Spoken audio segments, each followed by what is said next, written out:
It wasn't Mark, so. Oh, thanks. Yeah, thank you. Yeah, he's very fine. I was all right. Long time. Oh, okay. Yeah, he's very fine. Yeah, so they had this. People from working in the. They are. For basketball. Yeah. They look out more information. Or more. Yeah. Because I've had friends, I was like, yes, I'm still thinking. Yeah. Most of them I'm still. I like your son. At least what You do. they're like 5 and this is. It's since the downline. Yeah.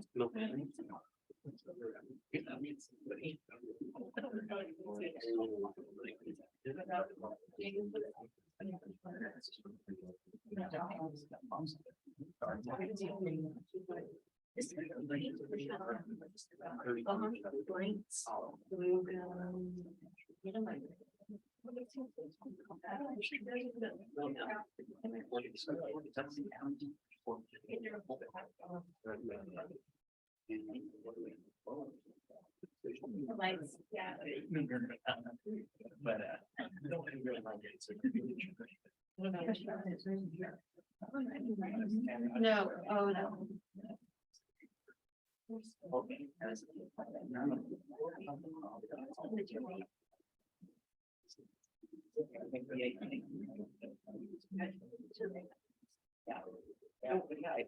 it's been.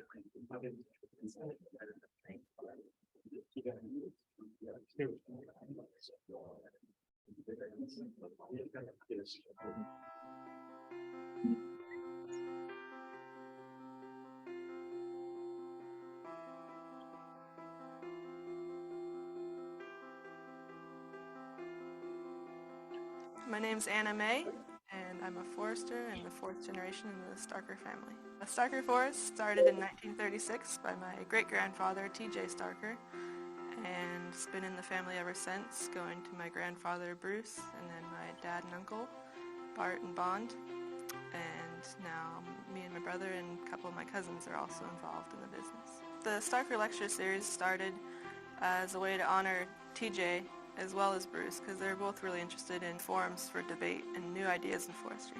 After they both passed away, the family thought it'd be a good way to carry on their legacy.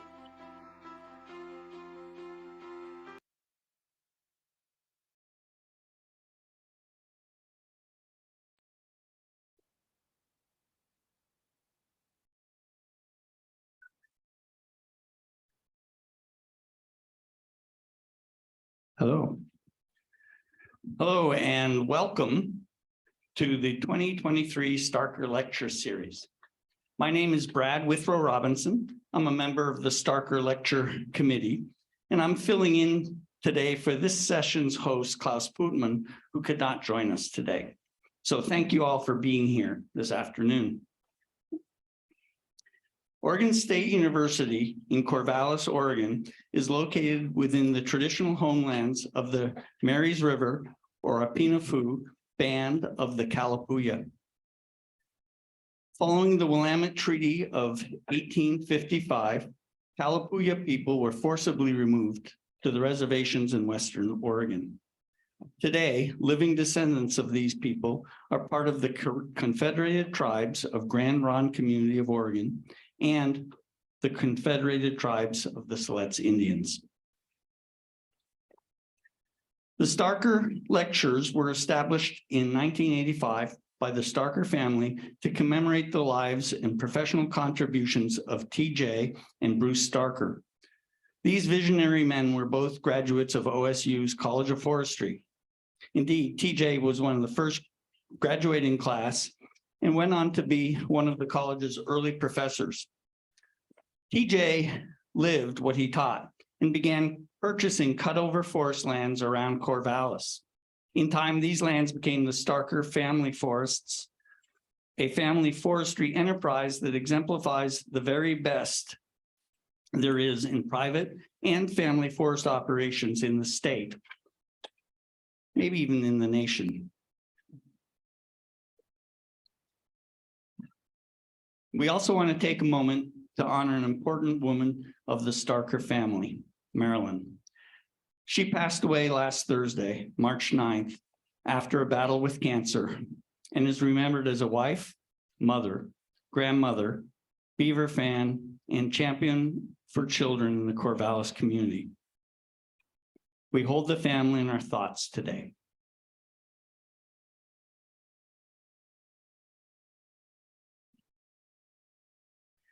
This year marks the 38th year of the series.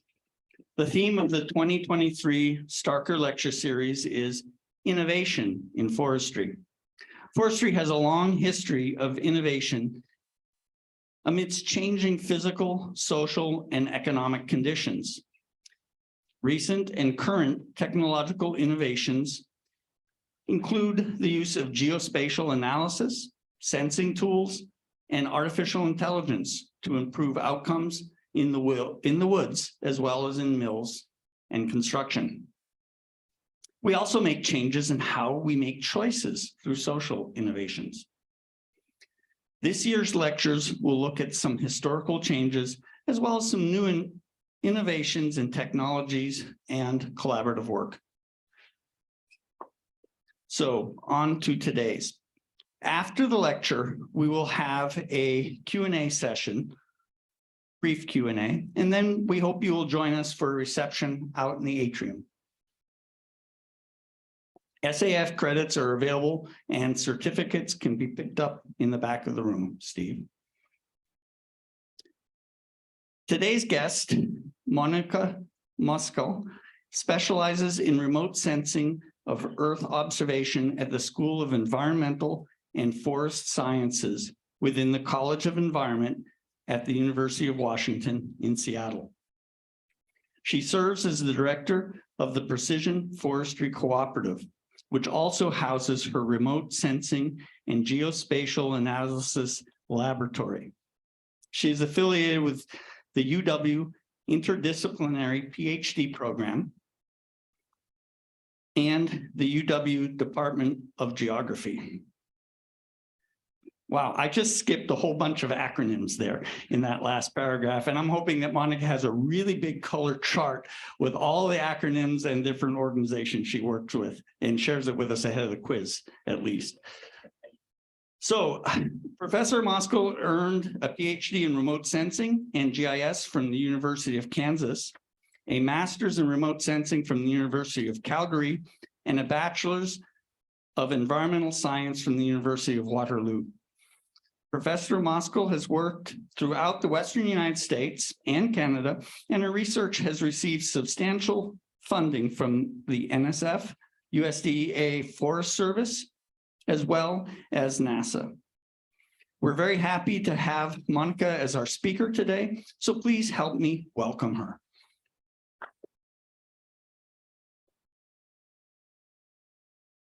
Thank you. All right.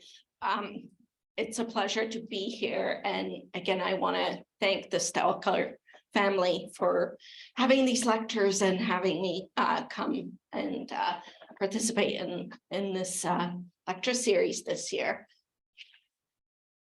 I think we're ready to go. Thank you. So with that, let's get started.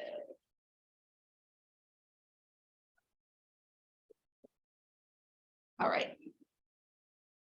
So we're living in a really fun time. I mean, robotics, AI, autonomous vehicles, lasers, all of those tools are really promising and amazing and provide us with abilities to do some interesting things out in the forests.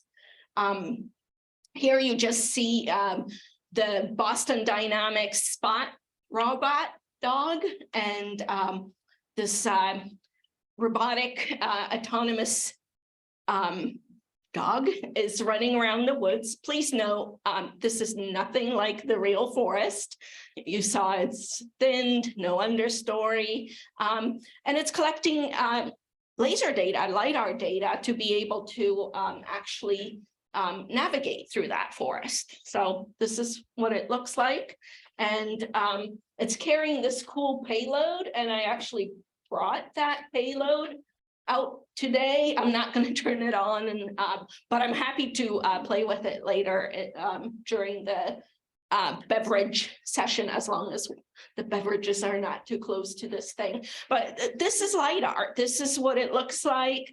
It's, you know, my backpack LiDAR. I have another LiDAR sensor in there, which I call my purse LiDAR. It's even smaller. And I bring this out because when I started my career at University of Washington, I wanted to work with LiDAR, and there's already a lot of research with aerial LiDAR. I thought to really calibrate aerial LiDAR, it'd be nice to use terrestrial LiDAR systems. So one of our students put in a proposal, and we got funded to get a LiDAR system. And I think one of your professors might have even been on that proposal. Jeff, were you on that? Yeah, so we got $600,000 and we bought a LiDAR system, terrestrial LiDAR. A lot of money, huge piece of equipment. It weighed, with the generator and the targets, about 100 pounds. So, you know, in comparison, my little backpack LiDAR, $50,000, I carry it around, and it has more technology in it than the original LiDAR. The original one, by the way, still runs, and it still collects more robust point clouds. So that $600,000 does buy you better LiDAR point clouds. But it's slow, it's heavy, it doesn't move, it has to stay in place. This LiDAR, I can walk around, wave it around like a wand, and it's just collecting LiDAR data for me. It actually uses an IMU that aircrafts use to measure roll, pitch, and yaw. So really innovative, really fascinating. And these technologies are living in our pockets now. Some of us have an iPhone. The Pro version of iPhone and iPads have LiDAR built in. Very different type of LiDAR. You're not going to get the data sets that I'm interested in collecting, but you still get three-dimensional information out of these tools that live in our pockets. And some of them have applications that are really useful. So today I'll be talking about the applications, and it's not going to be putting robotics out in the woods. That is happening. That is not my area of expertise. I understand some of that is actually happening here at OSU, so that's pretty cool. There's LiDAR on equipment out in the woods, measuring things and making decisions live in the field based on that data collection. So there's that LiDAR. To me, it's about the data, and here's what it looks like. This is the old LiDAR sensor, the 2006, 2007 LiDAR data collection.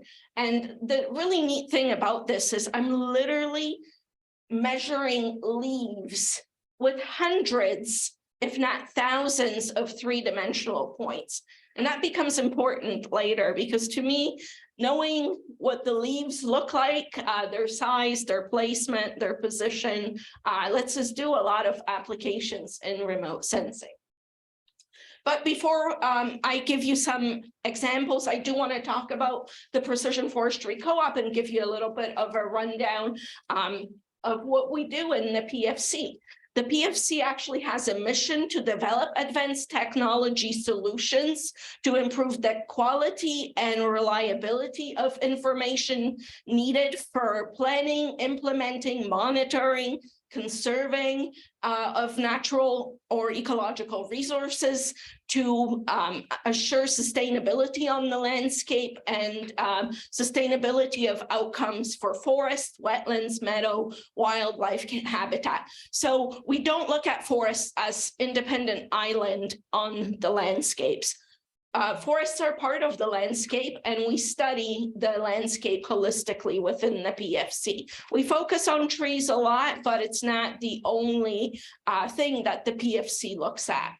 And our vision is to have engagement with the technology, environmental, as well as public and nonprofit sectors, which means I actually work with technology companies like Drone Seed or Apple or Leica, and they come on and off the PFC board as we develop things that are useful to them.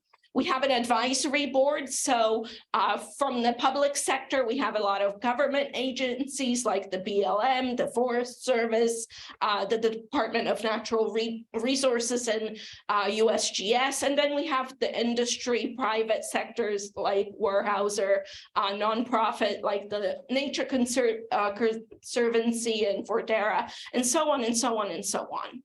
And then we have affiliates as well. So we have other scientists that serve on often advisory panels when we're specifically in need of additional expertise in the PFC. These days, there are actually 5 labs within the PFC, my lab being one of them, and I'll show you some research from my lab. But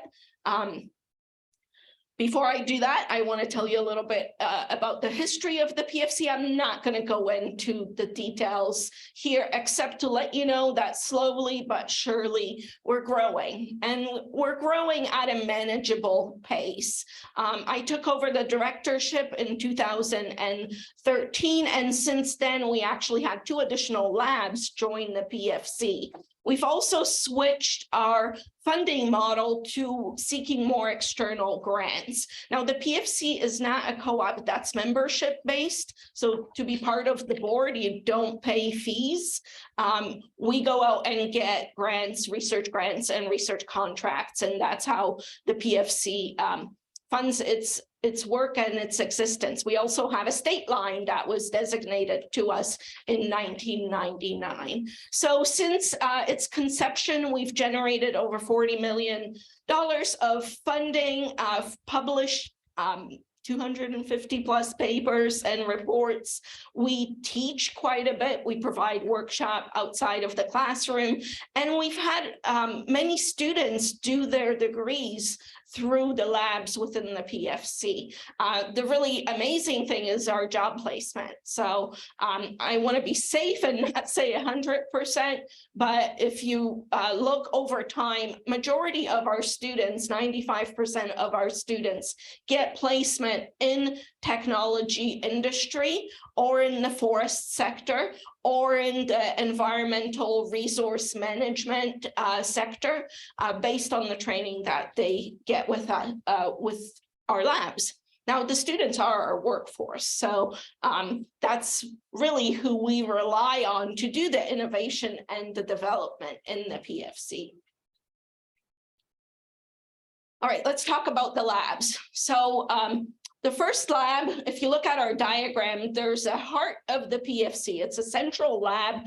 It's an operational lab, meaning that this lab actually takes our research and makes it usable, because just having a whole bunch of papers doesn't really mean your work gets applied in the real world. So we have a lab that can take this research and make it usable to other entities like the DNR, companies, etc. That lab is directed by Luke Rogers, and I'm going to be talking a lot about LiDAR today. So in these examples from the labs, I'm specifically focusing on the things that they have done with LiDAR.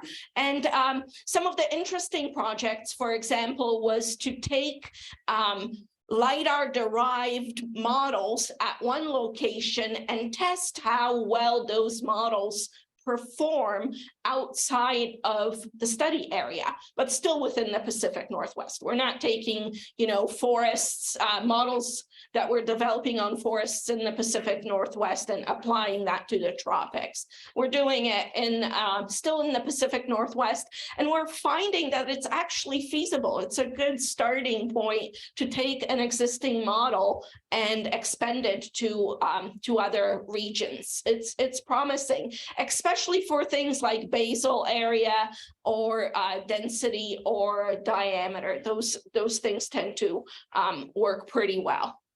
Some other interesting things that the lab is doing, we've decided to see if we can grow maple syrup in the state of Washington. I didn't bring any with me, but yes, we can. And there's quite a bit of probability or possibility to extend into the central west central region of Washington state for maple syrup production. Looking at biomass, as you can imagine, if you can measure things in 3D, biomass, especially above ground tree biomass, becomes an important variable that you can extract from remote sensing. And we've been helping with projects like that through the Natural Resource Spatial Informatics Group Lab. One of our new labs is the Flame Lab. So Dr. Susan Pritchard is a fire ecologist who is now within the PFC, and she's working quite a bit at looking at 3D fuel characterization with LiDAR, specifically terrestrial LiDAR. I wanted to point out a lot of our labs cross work with students from other labs. So Jonathan Batchelor is actually an OSU master's student graduate who came to do their PhD in my lab. They're working with Susan Pritchard to develop these 3D fuel characterization models. And a paper just came out on how to utilize that, how to do these things with terrestrial LiDAR. Forest Resilience Lab. So Dr. Van Kane has a lab that looks specifically at working with LiDAR, primarily aerial LiDAR. We're starting to venture in the world of satellite LiDAR, very little terrestrial LiDAR. We're also using other comparative technologies like photogrammetry, digital photogrammetry on digital photographs like the National Aerial Agricultural Image Program, the NAIP program. So that program currently flies in stereo. We can extract the data, and not quite stereo, but there's magic that happens there that allows you to do 3D stereo structural data extraction. And I do want to let you know that there's a defense coming shortly on June 2nd from that lab, specifically looking at overstory trees and extracting overstory trees through LiDAR segmentation technologies. So if you're interested, I invite you to look on the PFC website, and you'll see some of the newer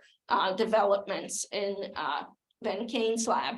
The Spatial Optimization Lab, SOL, is run by Dr. Shandor Toth, who's been working with LiDAR as well, not as a primary tool, but as an input tool into spatial optimization. So a lot of the work that Shandor does is forecasting and looking at optimizing various things out of data that is characterized by LiDAR, often stand structure and stand inventory type of data. Shandor is just an amazing mathematician. He sees the world as numbers, and this is what his lab is working on. And finally, there's my lab. So the Remote Sensing and Geospatial Analysis Lab, or RAS-GAL. I like to promote gender equity in geospatial technologies. So the GAL has a few different hidden meanings there. And we've been doing LiDAR work in my lab for a while, from aerial to terrestrial, dabbling with spaceborne LiDAR as well, but it is not the only thing that my lab does. So LiDAR is a tool, but it's a tool along the resolution domain of remote sensing. And before I talk about that, I want to give you a little bit of background on myself. Hopefully it will make more sense why we do all of these different things. So I, through my academic career, weave multiple themes through the work that I do. There's a theme on water and the hydrological dimension of a landscape. There's the forest and vegetation canopy dimension of the landscape, and the human dimension that also interweaves through the projects that we do. I find that these things are all interconnected, and to answer a lot of the questions that my lab asks, it's important to be able to weave these things. Now, I'm not a human social scientist. I am not a hydrologist. I weave that into my work through collaboration. So I find that I'm a remote sensing scientist, and I apply remote sensing mainly to vegetation at a landscape level. Recently, I started to dabble in wetlands as well in the last decade or so. I started my career in Canada looking at tree plantation and visually assessing tree plantations through a helicopter-based observation, digitizing that into GIS. This is a while back, obviously, and I think it was GIS 3.1 at that time. I started my career as a remote sensing scientist by taking a geomorphology class, and that really made me fall in love with aerial photography. In fact, my dorm roommate identified my future science by saying, when you started, it was all ski posters in the room. It is now all air photos. I think you might really like this. And she was right. I really did like that. As I graduated from my undergrad, for a while, I considered that maybe I want to do environmental law. So I went and tested that out, and that's that human dimension always weaving in through my career. I got some experience. I decided law school wasn't for me, and took a job as an environmental engineer looking at water quality in Northern Ontario, Canada. Eventually, I applied to grad school, started a graduate program in 2000, and that's where the forestry inventories work really picked up for me, mainly because remote sensing in Canada is about sensing the environment, and a lot of that environment tends to have trees on it. So the labs that I was working in were forestry based, but we applied a lot of the things that we worked with as well, including studying grizzly bear habitat. So my last year in Canada in 2000, I ended up spending a year flying around one of the national parks, flying in the helicopter, not the helicopter. I don't have a pilot's license, and monitoring grizzly bear behavior and tying that to remotely sensed maps of grizzly bear habitat. Eventually, I joined the University of Kansas, and I joined the University of Kansas because there was a project, a NASA-funded project that was my PhD, looking at Yellowstone post-fire regeneration. So that was a big part of kind of my academic development, looking at remote sensing. And this is where I really started to focus on high spatial resolution remote sensing and high spectral resolution remote sensing. So I brought in not LiDAR yet, but high resolution aerial imagery, air photos, and higher resolution than the NAPE. This was like 20 centimeter resolution data, and brought in hyperspectral data as well, sampling along the electromagnetic spectrum in my studies. Just to make my PhD a little bit funner, right at the end, the USGS released some of the Landsat data publicly. So the Landsat archive started to be released, and I thought, that means now I have time series as a tool to also monitor the landscape. So I came and started to utilize the full trifecta of remote sensing, spatial, spectral, and temporal resolution. Sometimes I think I did 3 PhDs all in one, but it was really eye-opening how you can trade these resolutions and gain or lose ability to do applied research. Some things are good for something, some things are not. Often when you combine them, they improve, but not always. And sometimes combining all of these resolutions means you're utilizing so much time, energy, and resources. By the time you're done, your work is essentially irrelevant. So it's not about just data mining all of the remotely sensed data. It's about knowing what you need for what question you're asking. In 2006, I joined UW, and by 2008, I started to work with my graduate student at the time, Dr. Megan Halabisky, on wetland delineation. We've done other work related to wetlands as well as tidal flats. All of this work utilized different remote sensing techniques. So not just LiDAR, we use terrestrial LiDAR, we use aerial LiDAR, we use Landsat and the temporal archive of Landsat, and we used a lot of aerial photography, high resolution aerial photography. And by 2019, we added radar just for fun to kind of test out what this active sensor other than LiDAR could do. Through this whole thing, we've also been doing urban canopy cover for various cities. And it wasn't so much about the canopy cover, it was about segmentation of high resolution imagery. We found that when we segment high resolution imagery, we can count trees. And a lot of cities wanted these data sets when we would produce them. So we've developed object-based image analysis tools that allowed for the segmentation.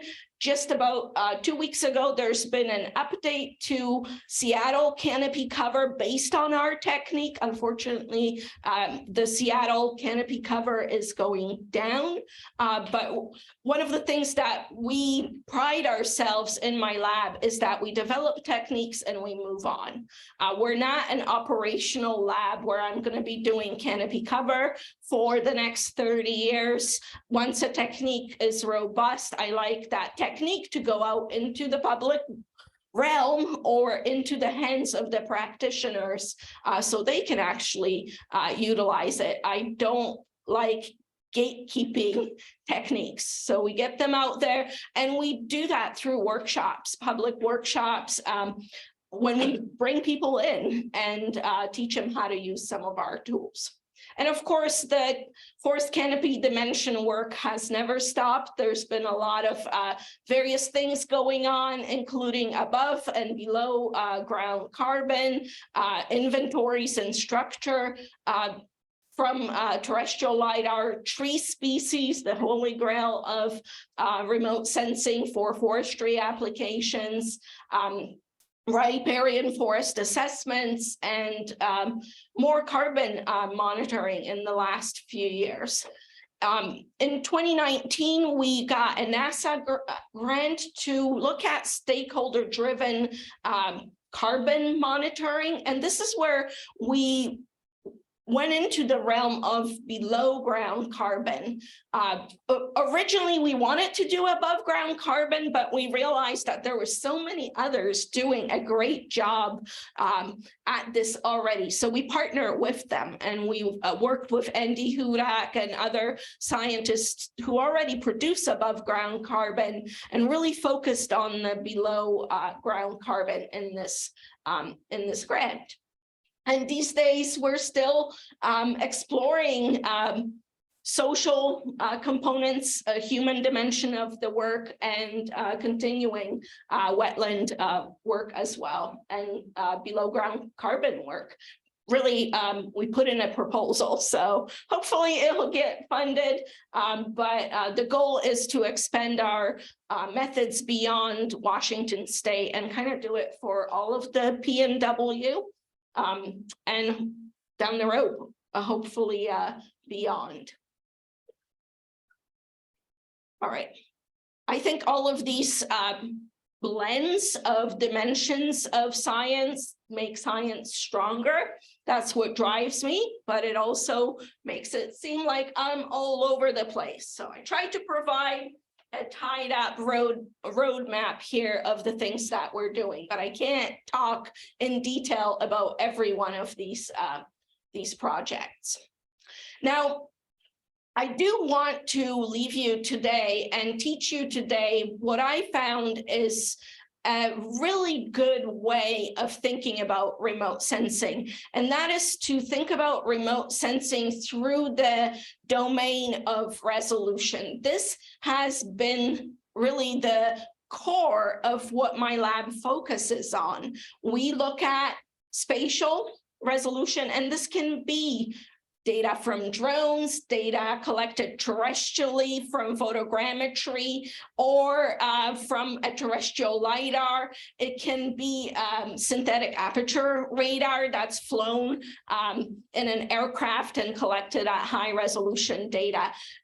Spatial resolution beyond 1 meter pixel or more than 1 point of LiDAR per meter square is when my lab gets excited. That's when the data is good. There's a reason for that, and that is because I can start seeing leaves. And when I can start seeing leaves in my data, we can do some pretty neat things with that. Temporal resolution, so that's that frequency of data observation. Mainly, right now, that temporal resolution is spaceborne, so we don't have large multi-temporal acquisitions of LiDAR. We might have a couple years. There's some experimental projects where we're collecting LiDAR data on a frequent basis, but temporal remote sensing in the context that my lab uses comes from satellite observations. It can be very coarse resolution like MODIS data, 250 meters. It can be Landsat data, a pixel larger than the size of this room. Or these days, it can be data from satellites like the ones that Planet puts up, where you're looking at sub-meter meter data, and sometimes seeing daily observations from those optical sensors. All of it is fun and good to work with. It gets really good. So sub-meter for the spatial, more than 100 observations for the temporal, because it allows us to build temporal models, harmonic models, various temporal models when we have these rich observations of temporal data. And then spectral, and specifically hyperspectral remote sensing that allows us to capture physiological changes in the environment and morphological differences. So species and health is where spectral data is really the tool that you should be utilizing. So structure for height, density, crown, closure is spatial. spectral is health and species differentiation, and then temporal data, what we find is allows us to get at things like function of something. So if you have a wetland, what you want to know is, when is the wetland wet? And when I say wetland, I'm not talking open bodies of water there the whole year. That's easy. That's not challenging for my lab. We're talking about those cryptic wetlands that are only on the landscape, sometimes for days. And we really want to see, when do they get wet? When do they dry up? What's their spatial extent and location? Because then we get at some neat functions like habitat, wildlife habitat, amphibian, birds, you pick it.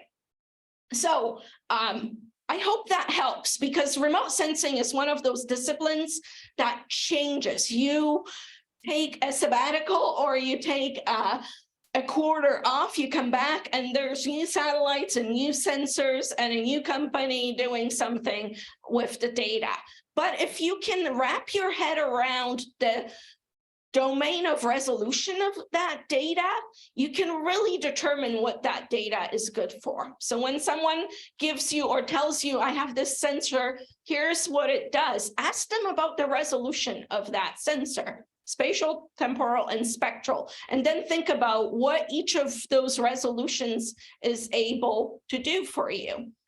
And then you'll know if that sensor is actually going to help you answer your question, or do you have to revise that question that you were asking, and sometimes simplify the question that you had.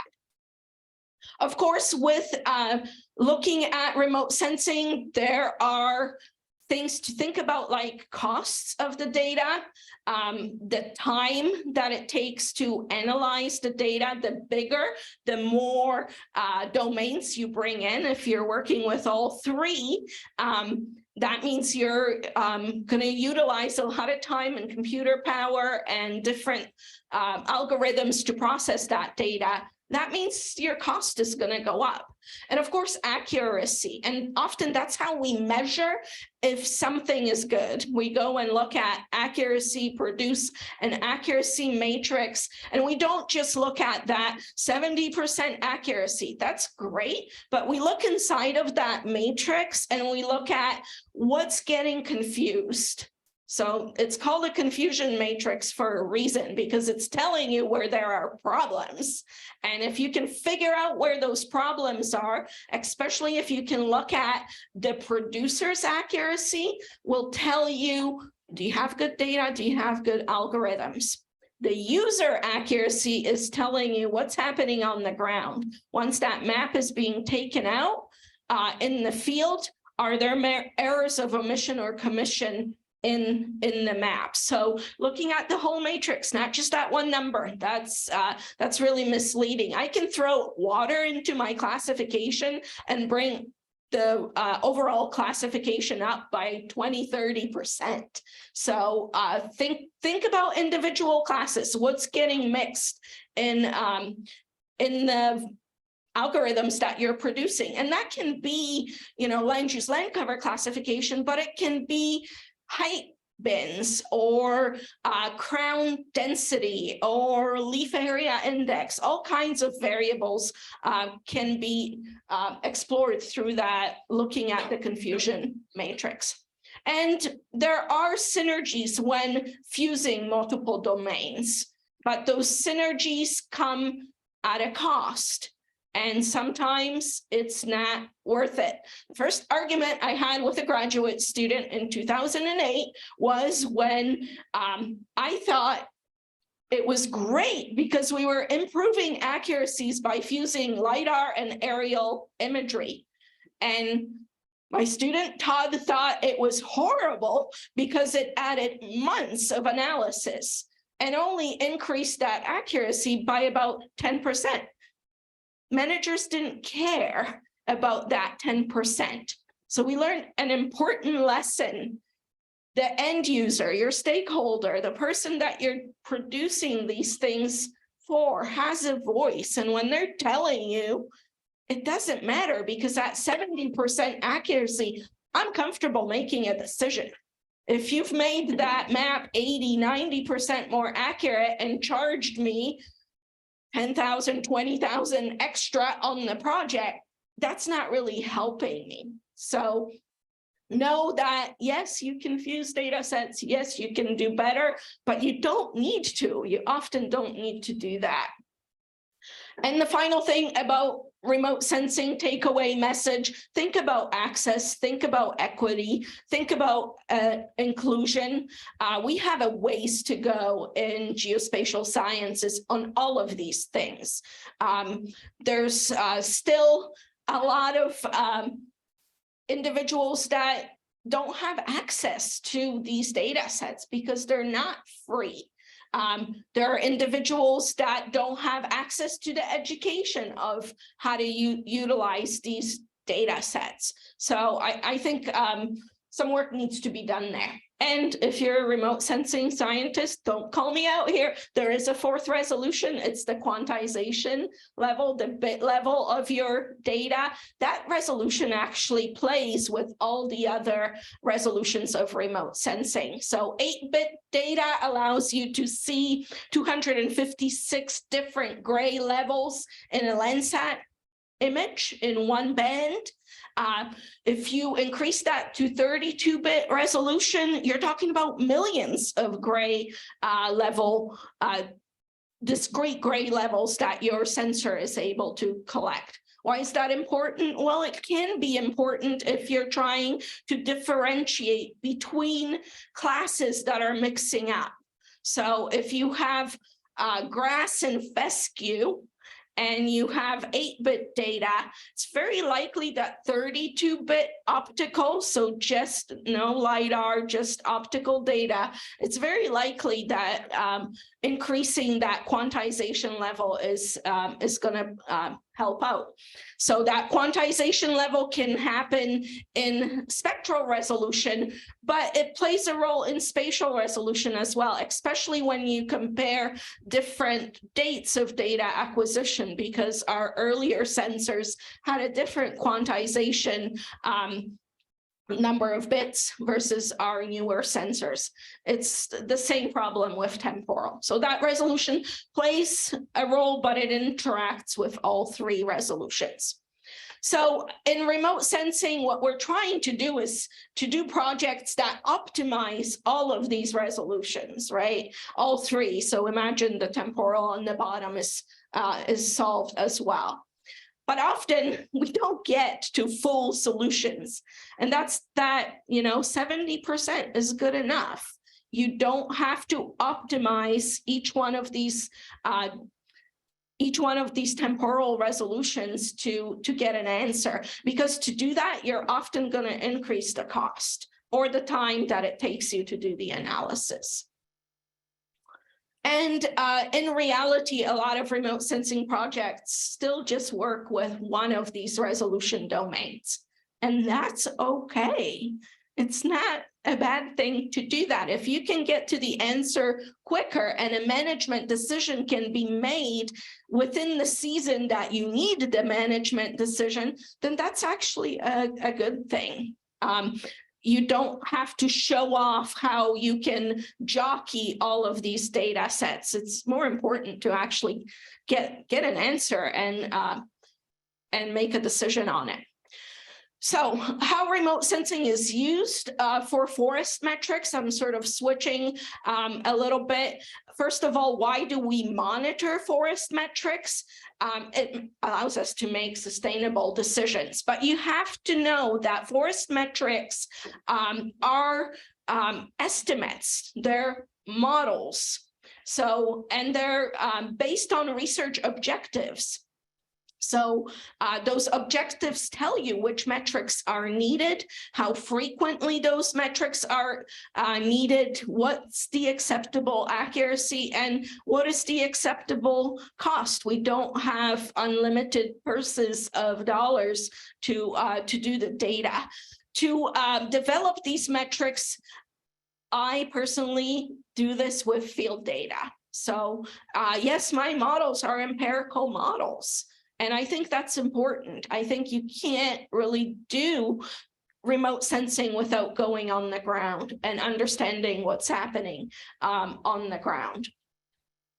Universally, no matter which approach you use, training data is needed, training data and validation. And you're hearing a lot about AI. AI can't work without training data. And right now in the remote sensing world, yes, we can do a lot of really large scale global things through AI, but because AI needs so much to train it, thousands and thousands and thousands of observations, it's really difficult to utilize it for decision making on local small landscapes, especially when you don't have any field data. Anyway, when we develop these metrics, the thing that we can do with them that allows someone to make sustainable decisions is to actually track them over time. And of course, you do have to understand what you did in T1, T2, T3 as you're doing that tracking. So some of these metrics can be structural or morphological, size, shape, species. Now, when I say size and shape, I'm thinking LiDAR. When I say species, I'm thinking spectral optical data. So metric or a suite of metric might force you to use both because you can't extract everything out of one data set. I will have a career in species mapping with LiDAR for another decade or so, I think. I think we have 7 papers now. We're getting better, but we haven't solved for species with LiDAR. It's that hyperspectral data that still outperforms. And when we bring those data sets together, that's when I'm happy solving for species on the landscape. Now, functional, physiological metrics, shading, you need structure to do shading, but you can also see shadow and optical imagery. For carbon, above ground carbon requires you to have structure, but it requires you to have species too. So to get to carbon, to a functional or a physiological metric, you're going to have to solve for a structural morphological metric. So we're building models on top of models on top of models. That can be dangerous, especially when you have nothing that you're comparing these models to. And again, this is why on the ground knowledge is important. And that doesn't just mean having those field samples on the ground. There are people that spend most of their day doing something in the forest. Conversations with those individuals, bringing them into the process allows you to boost your results. How do you do that? I don't even know. It's hard to bring people. I specifically chose to study trees because people are hard. Interacting, talking to people is difficult, but it's where the magic happens. So don't ignore local knowledge, indigenous knowledge of the landscape that you're studying, and go visit that landscape as soon as possible when you're doing work as well. All right. I just wanted to show you some examples of this spatial approach. So here we're just looking at LiDAR. We're segmenting LiDAR for individual tree crowns. This is drone LiDAR. This is data we collected with a partner in 2015. So Guang Zheng was actually a PhD student of mine. And it allows us to do this, pull out individual trees. We can do that with terrestrial LiDAR. We can do that with aerial LiDAR. We can do that with 3D structured data out of DDAP, stands for digital digital aerial photography. So it's photogrammetry. We just reinvent photogrammetry because it sounds cool. Some people call it structure from motion. Some people call it FODAR. Please don't do that. Some people call it DDAP, but it's photogrammetry. It's a discipline that we've had for a century. So it's been around, and it lets us do this type of stuff, pulling out those crowns out of the data. Spectral.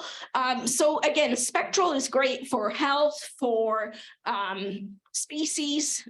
Those are probably the two most common applications of spectral and specifically hyperspectral data. There's some neat things that you can do with spectral data sets too, if they're at high resolution, and you can start looking at just through the texture in your image, you can assess health. This is an old paper in 2004 where by random accident, I noticed I was pulling out aspen defoliation just by looking at texture in my hyperspectral data. So I had this really powerful data set with 250 plus spectral bands, and yet I took one of those bands, ran texture on it, and was able to locate where defoliated aspens were. So, you know, you learn, you don't always need to have those super powerful data sets. Individual tree classification to species level. This is spectral data. Again, this is from quantum spatial. Temporal, this is where it gets fun. And now with Landsat being freely available at a global scale, we're really revolutionizing how we're monitoring landscapes. And we can go back to the 1980s, can go back a little farther, but the spatial resolution changes. So you sort of have to adjust for that. But there's also new spaceborne radar platforms that are promising daily cloud-free high-resolution imagery. And what's neat about these data sets is they're active remote sensing, which means they don't have the clouds, which make remote sensing really weak in tropical regions in the Pacific Northwest. There's multiple years when I looked at the city of Seattle where we would not have a cloud-free image when Landsat went over Seattle. So, you know, when you have clouds, you remove the ability to work with one type of remote sensing, that passive picture-based remote sensing. But active sensors can get around that. And of course, mixing things up. So when you start bringing in those resolutions, we start to do interesting things like individual crown mortality. That's another chapter of the graduate students from Van Kane's lab on June 2nd, mixing things up and looking at individual crown health. LiDAR-based tree mortality. Now, this is neat. LiDAR, I've been lying to you. LiDAR is not just an active sensor. It actually has a passive ability too. You might have heard about the intensity data in LiDAR. That's actually a spectral data set, one band. But it's a data set in the near infrared. That's a good region to start looking for simple questions like, is something photosynthetically active or not? And LiDAR can do that. So LiDAR is actually utilizing the spatial and spectral resolution. There are some problems, especially with older LiDAR. The intensity data isn't calibrated. So, and the methods aren't there yet. You will have vendors telling you they calibrate their intensity data. It's not good enough for a lot of applications. It looks really nice. And that sometimes that's good, having a really nice picture, not just points, but it's not quite there for modeling and extracting sophisticated information. But we'll get there. I think, as with everything, it just takes time to get to places. All right. Forest metric comparison, and this is comparing active and passive remote sensing. This is a study that we did for the DNR, Washington DNR. And what we wanted to see was, based on the free data sets that the state of Washington has access to, be it data that's from the LIDAR consortium, or be it data from National Aerial Photography Program, what can we do in forest metrics that the DNR was interested in monitoring for various applications? The biggest one was to monitor riparian forests. So they identified all these metrics for us: height, crown diameter, stand density, basal area, DBH. What you're seeing here is the red triangles are the LIDAR, active remote sensing. The black triangles are passive remote sensing. And there are 3 points here: accuracy, speed, and cost. Is it fast? Is it cheap? And is it accurate? The bigger and more uniform the triangle, the better the sensor is performing. So for stand density, LIDAR wins. Actually, LIDAR is winning for a lot of these things. But for distinguishing conifer and deciduous classes, the aerial imagery is doing okay as well. All right, finally. Let's just talk about one project from Rascal Lab. Before we get into it, I can't help myself, but in remote sensing applications and in ecosystem studies and applications, there's a lot of ecosystem service problems. And remote sensing scientists have been trying to address these problems by looking at one really neat variable, and that is leaf area index. Now, all of the authors that you see here have been looking at leaf area index from coarse resolution remote sensing. I fell in love with this idea. In fact, I fell in love with the work of Dr. Cohen, who was at the Forest Service here in Oregon, and Stephen Running. And I really started to think about, well, if we can truly just see the leaves in the data, and I showed you the LIDAR, the terrestrial LIDAR, I'm literally seeing trees. This research, this coarse resolution research, and all LAI, leaf area index research, requires you to distractively sample the leaves. Terrestrial LIDAR doesn't. It just captures a digital twin of a tree. So you scan it, put it in your pocket, collect other data, enjoy the forest, go back. And often in my lab during the winter, we process and we count those, literally count those leaves.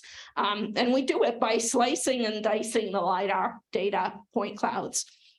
And what we've been able to do with this is really solve the leaf area index problem and calibrate leaf area index measurements bottom up.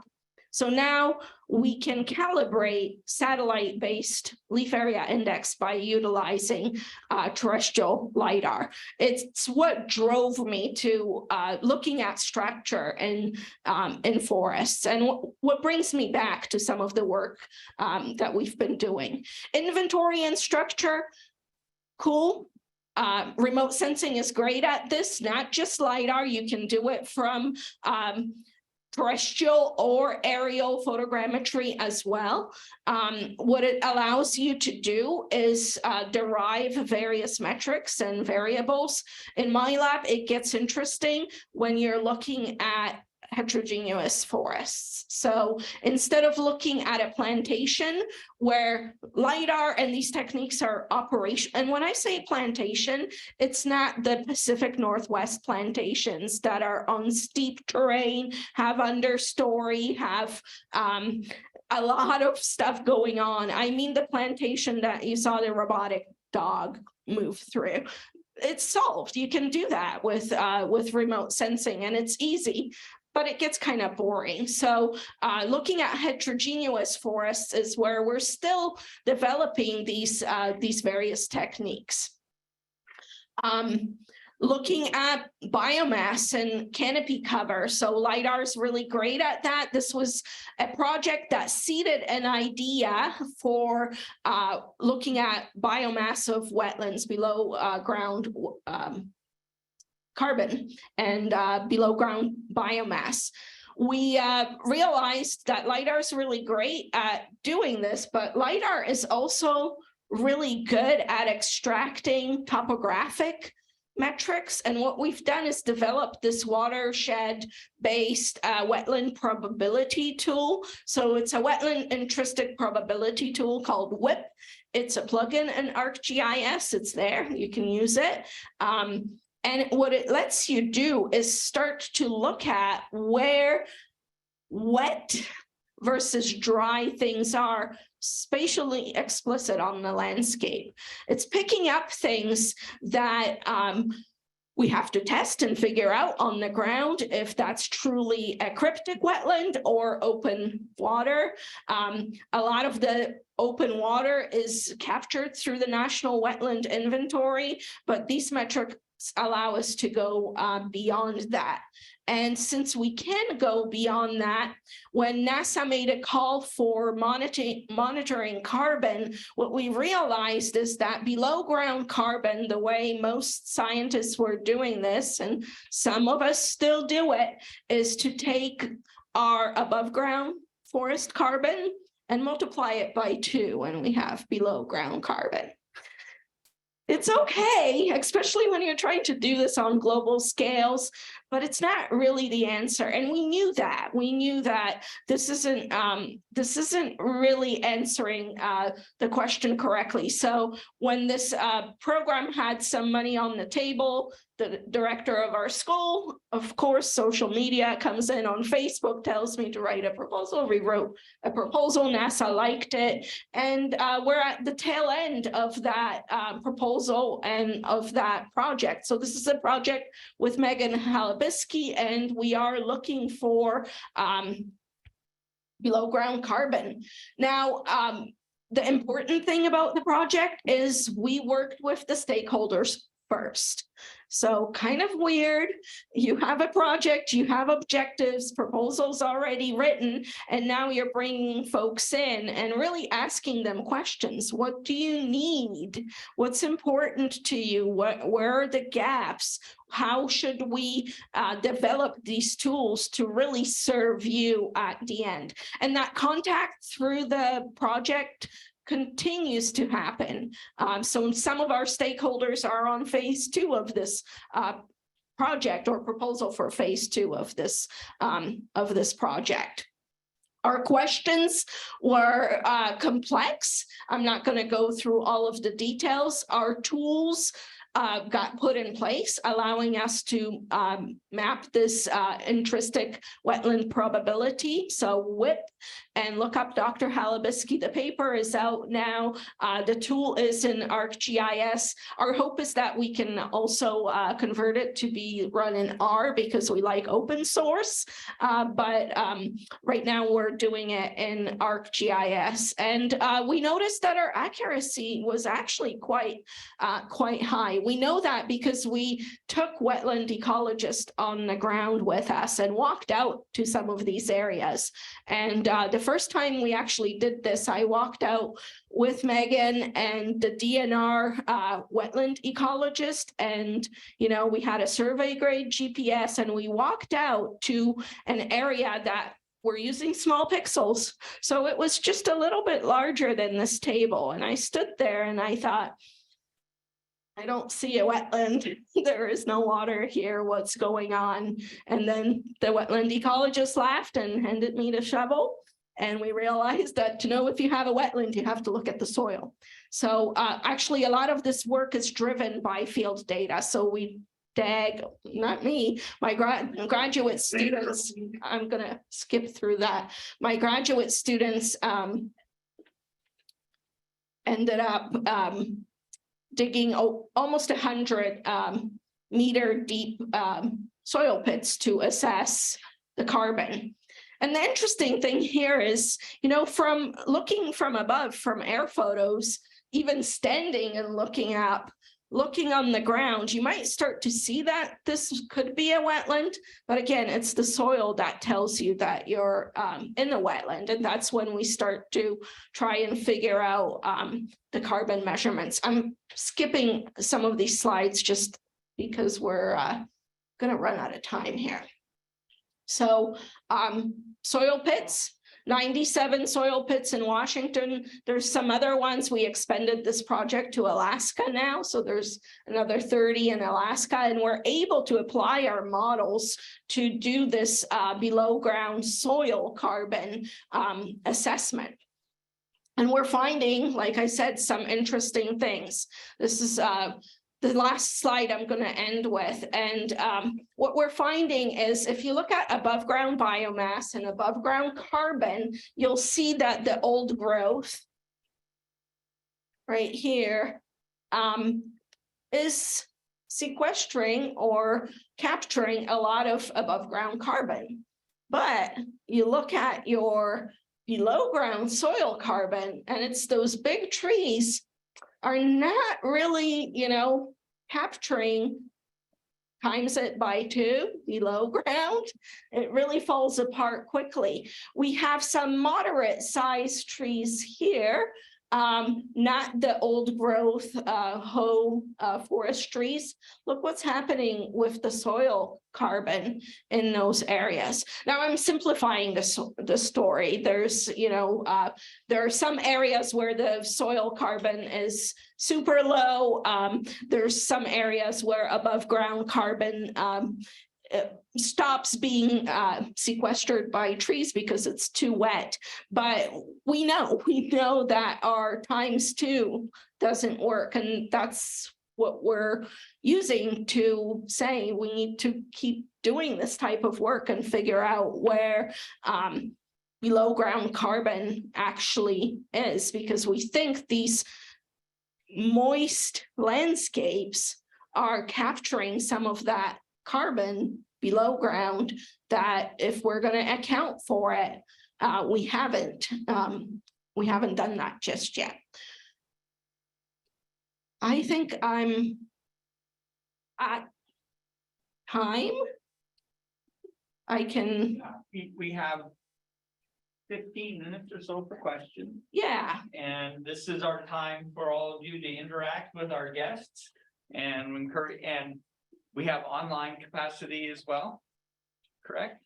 And so you're happy to just field the questions? Yeah, if you raise your hand, I will answer any questions, and I'll leave some of the lessons from the work that we've been doing over the years.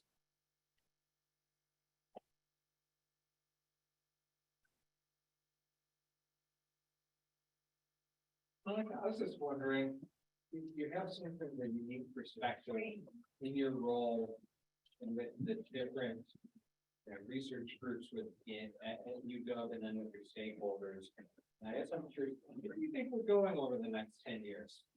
Remote sensing application.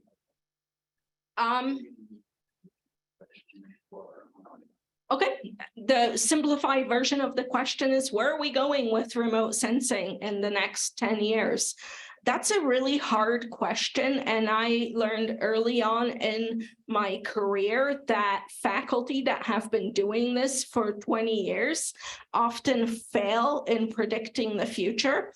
So when I started my master's, my advisor told me, why are you working with 20 centimeter resolution aerial imagery? And I said, because we're going to have spaceborne satellites that do this. And he laughed and he said, not in my lifetime. And 3 years later, we had Iconos 1 meter pixel resolution. So when I think about this, I actually talk with my students. I ask you because you know better. I mean, AI, definitely machine learning and AI is helping and making progress in producing models. How good those models are is a big if. I think we need to do a lot more work with uncertainty. So if you're going to produce a model, I don't want just it's 50% uncertain. I want to know where. For every 20 centimeter pixel, tell me the uncertainty of that pixel. And I think the tools are out there. It's hard to convince the end users and the stakeholders to use that. And it's hard to train them to understand that. When we produced canopy cover maps for the city, for the mayor of the city of Seattle, the final output, I always tried in the press releases to say plus or minus 2.9%.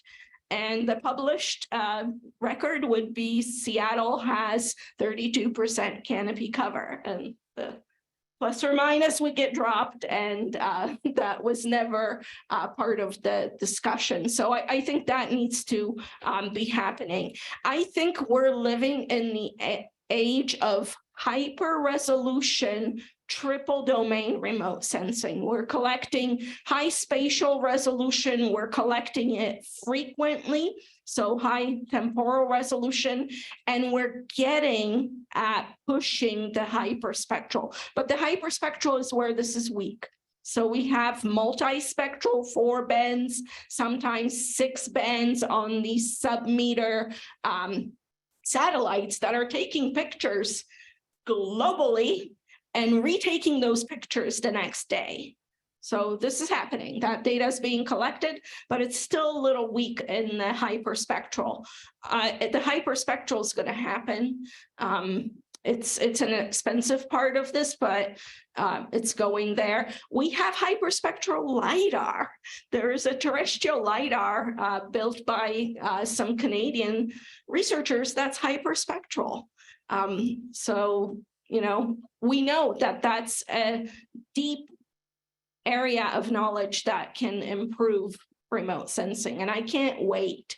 I can't wait to see you know, that evolution of remote sensing. So I'm going to say yes in my lifetime, and before I retire, instead of the not in my lifetime. Any other questions?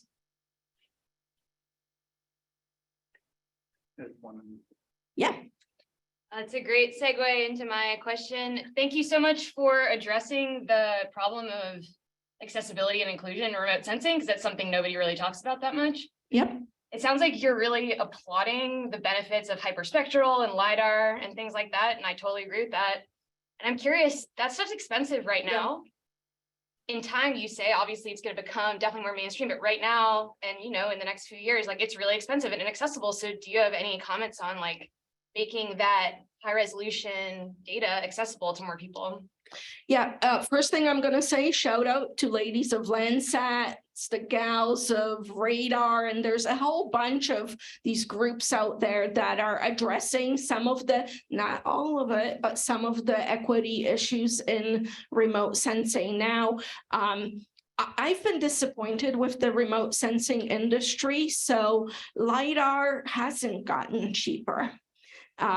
Even and we knew it, you know, we knew it wouldn't, because with aerial photography, even though we could collect more spectral bands on the same camera, we are, I don't know if this is happening still, but at least a few years ago, the National Image Acquisition Program was still, and the vendors who work for that program were charging you extra for the near infrared data set that goes with your data, yet there's nothing special. It's not an extra camera. It's not extra process. It used to be something like that. It's not that anymore. So same with the stereo collection. And I get the stereo collection right now. There's processing that needs to happen.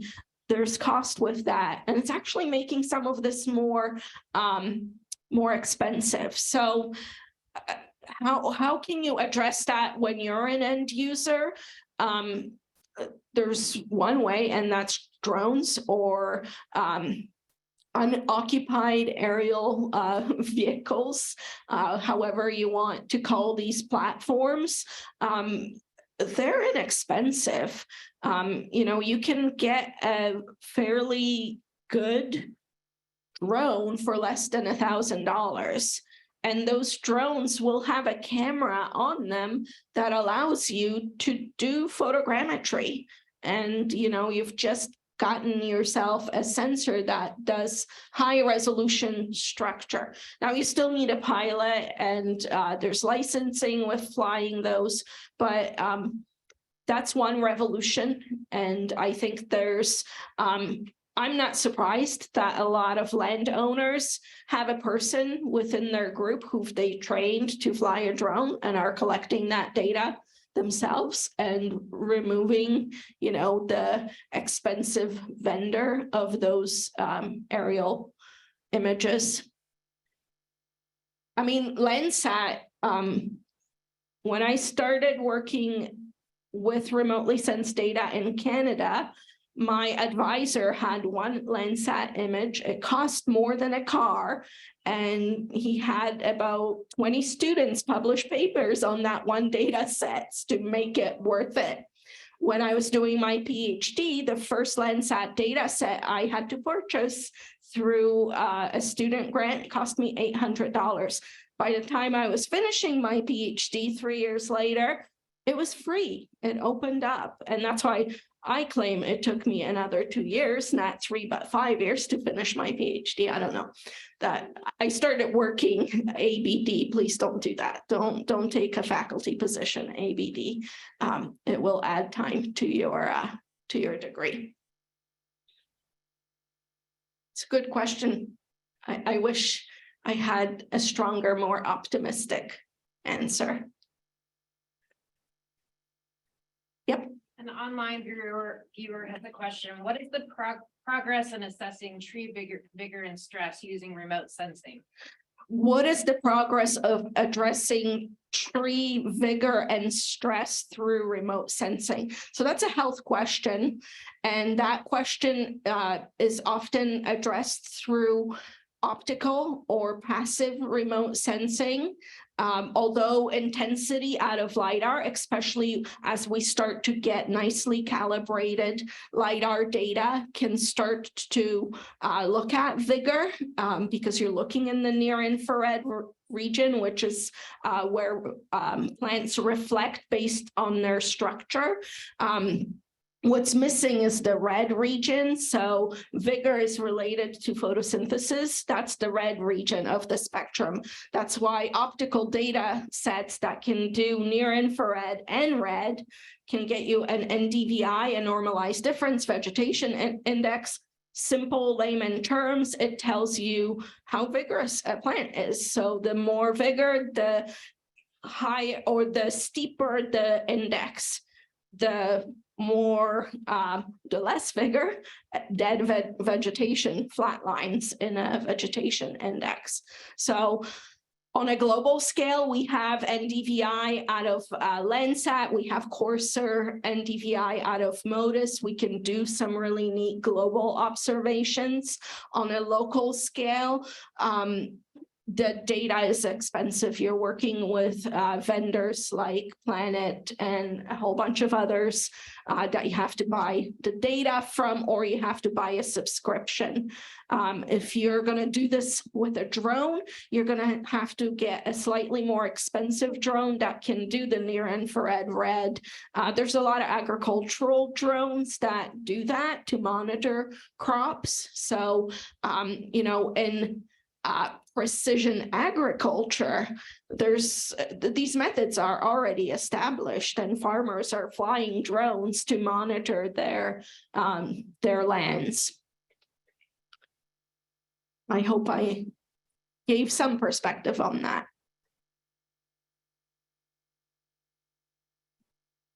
I'll take time for one more. Yep. Hopefully somebody asked this. I had to leave for a second. Anyways, you mentioned that there is the carbon sequestration and the wetlands that you're studying. Is there any kind of application as far as the LiDAR and depletion of aquifers? Hmm.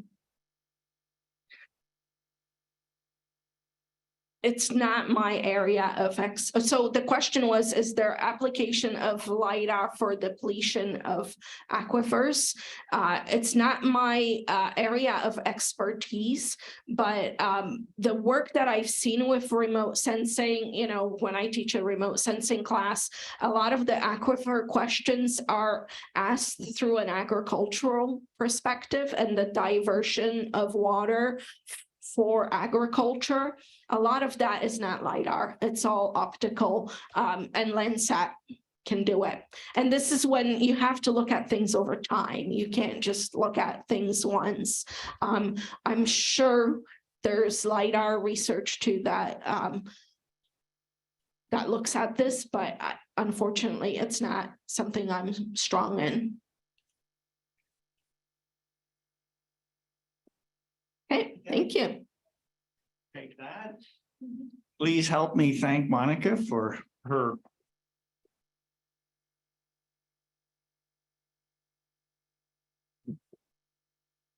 wanted to thank her for her very interesting and energetic talk. And these and other questions can be pursued in the next little while. We are going from here to the atrium for snacks and conversation. You can come visit her dog or whatever, her purse, LiDAR, and chit chat about that. So please join us there. Also, I hope you join us again in about a month on April 19th. We'll be having Tom Fox from Rayonier, who will be coming talking to us. You can visit the Starker Lecture Series website or one of our posters all around the College of Forestry to get a little more information on that. And with that, I'm going to thank you in the physical audience and those of you also who have joined us online. And please continue to see us for the rest of the Starker series. Thank you.